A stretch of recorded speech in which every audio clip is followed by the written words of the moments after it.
welcome back to Gabbing with Jessa. Today's video is a little bit of a different kind of video because I'm going to rant. I know I'm like a few days late to this whole topic, drama, just craziness that has been revealed, but I just wanted to, take a few days to sit on it and really think about it, because sometimes when you react quickly to something, when you don't really go full in depth with it, sometimes it's actually better than you think, or it's not as bad as you think. And so that's what I wanted to do. I wanted to take a little bit of time so I could just sit, reflect, and relax. Well, I've done my waiting, I've done my sitting, and I've done my thinking, and I still hate the CW's live-action remake of the Powerpuff Girls. Now, I've been a huge fan of the Powerpuff Girls since I was little. It was one of the very first things that I remember loving. I watched the cartoon all the time.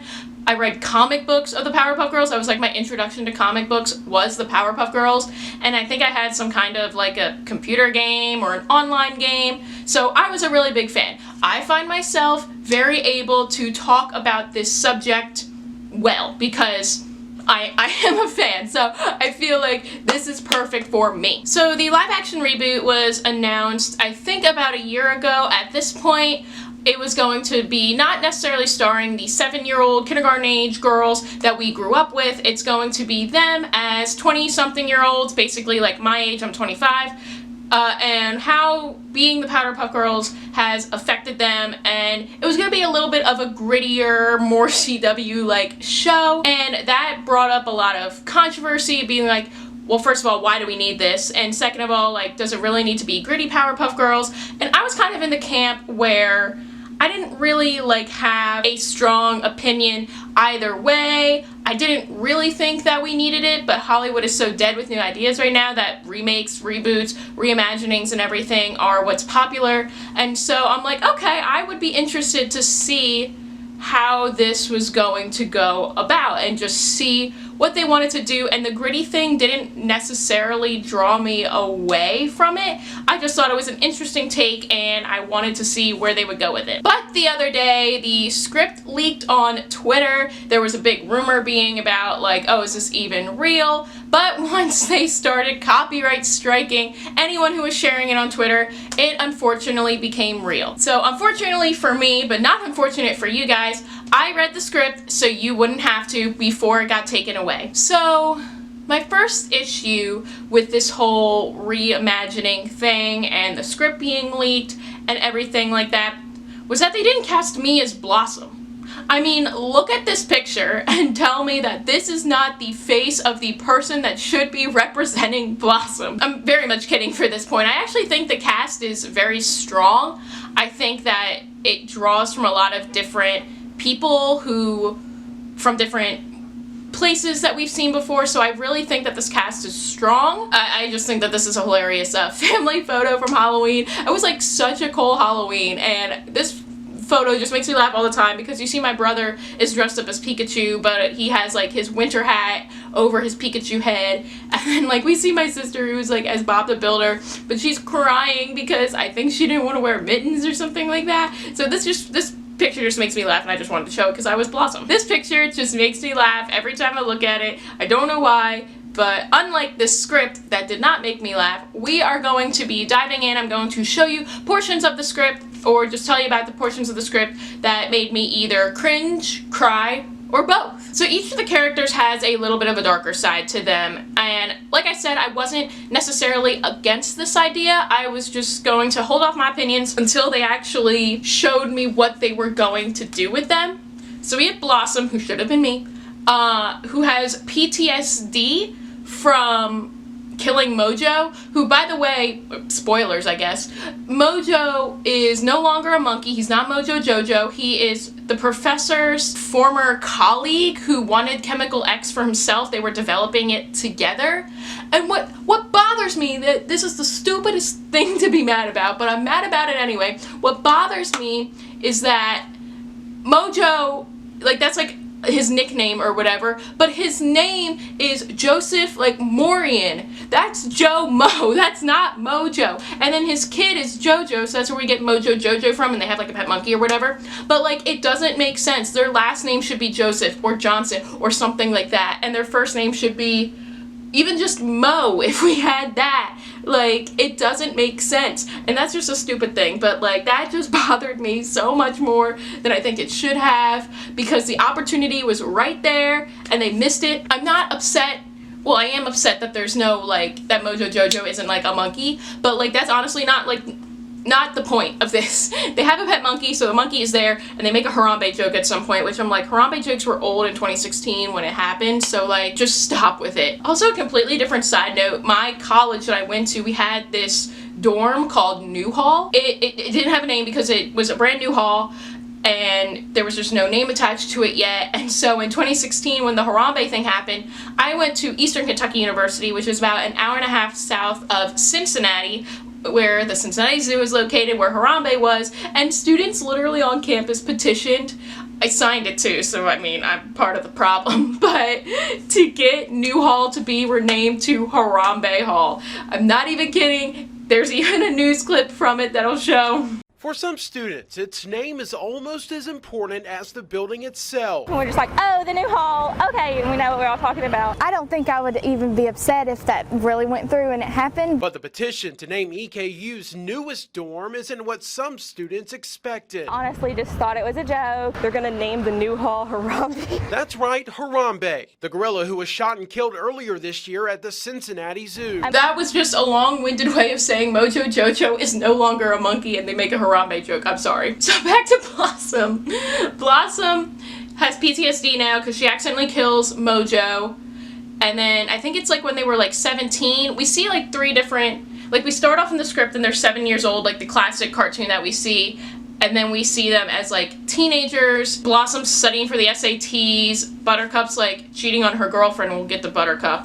And Bubbles is like drunk because she went to the zoo, maybe the Cincinnati Zoo, or made a flamingo drink hypnotic. Yeah, and so now she's like all drunk and hungover or whatever, which I don't see that for Bubbles, but and Blossom's sitting for the SATs or something. And then, yeah, so I think they're like 17, and then she kills him, and then she gets so upset, she like packs up her stuff and flies away. So now she has PTSD, which I can see. I don't like the reason why she has PTSD, but I think that could have been a whole interesting thing to bring up with how being so young and defeating people like that could leave a mark on your mental health.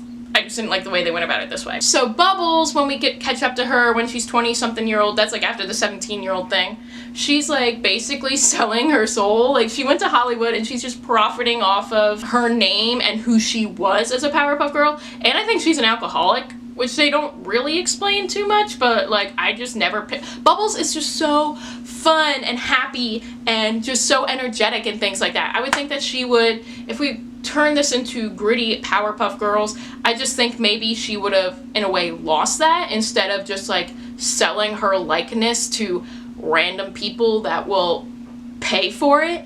It's like, oh, a selfie is $20 or whatever, but like, that just doesn't, I just, for Bubbles, I wish that because of what happened in the 17-year-old thing with like killing Mojo, I wish that like we just took her peppiness and happiness and like who she was, that cute little pigtail girl, and just made her depressed. I don't know, that sounds so bad, but like, it just doesn't, just doesn't make sense. And I heard somewhere, I didn't read this though, but I was kind of like skim reading because I was very frustrated, that she has like an OnlyFans, but I'm not 100% sure that's true. And the script is gone, so I can't double check that, but that could potentially be a thing, which I just don't like either. And Buttercup is a lesbian, which like, that's honestly like the least shocking thing that I've seen in this whole script, so that doesn't surprise me at all. I think that that's in character. But she's like a cheater, like she cheats on her girlfriend, and she has a lot of sex, which is apparently funny. I don't know. I guess that's what they were going for. It just doesn't, I don't think Buttercup would be a cheater. Yeah, she's kind of, you know, the more aggressive one of the bunch. That was her thing. But like, I just don't think, the lesbian thing makes sense, like I said. But like, it just, I don't know how we make her grittier. Maybe maybe making her grittier by, gosh, I don't even know. Because she was kind of gritty to begin with. She becomes like a firefighter, which I actually really do like. I think that's pretty cool. So maybe not making her grittier, but keeping her and doing more of that civil service kind of thing, but like being low key, which is like what she's doing and everything. So I don't know though. I don't know.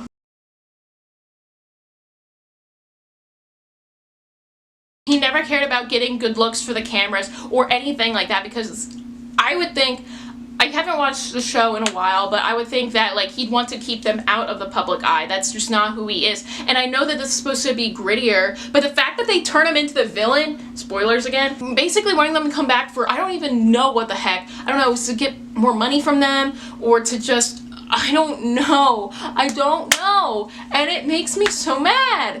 And I just don't understand why we needed to make him this kind of gritty, where he turns into an abusive father figure and then turns into the bad guy in the end. And it makes me so sad because I love the professor. He's a geeky, nerdy guy that I loved and I thought was so fun and funny. Like, I think he should have been like a defunct professor or something, that after Blossom left and the Powerpuff Girls like broke up, like, you know, they moved on and maybe he tried to get back into science because he didn't have to worry about the girls anymore.